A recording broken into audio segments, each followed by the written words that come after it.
আজকে আর রান্না শেয়ার করছি না, তবে রান্নার জন্য যা যা আমি বাজার করি সেগুলোই কোথা থেকে করি সেগুলো শেয়ার করছি।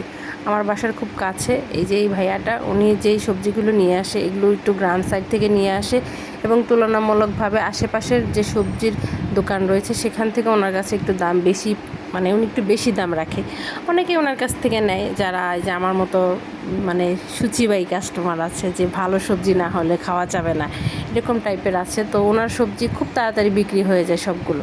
এই যে লাউ দেখতে পাচ্ছেন, এই লাউগুলো এত কচি, মানে একদম চুলায় দেওয়ার সাথে সাথে মনে হয় সেদ্ধ হয়ে যায়। একদম মনে হচ্ছে যে মানে এইগুলো রান্না করলে মনে হয় যে গাছ থেকে নিয়ে আসছি এরকম ফ্রেশ সবজি। তারপর চলে যায় ছোট মাছ দেখতে।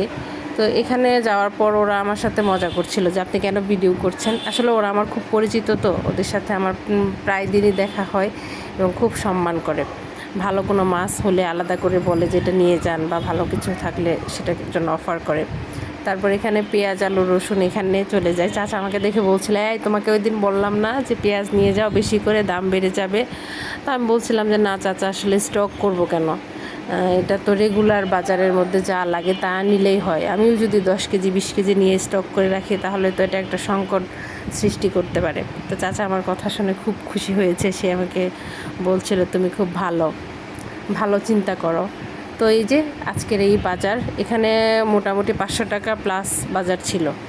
তো সবজি বা নিত্য প্রয়োজনীয় জিনিসগুলোর দাম আসলে দিন দিন কমার মতো নয়, একটা কমলে দেখবেন আরেকটা বাড়ছে। এর সাথে আসলে আমাদের মানিয়ে নিতে হয়।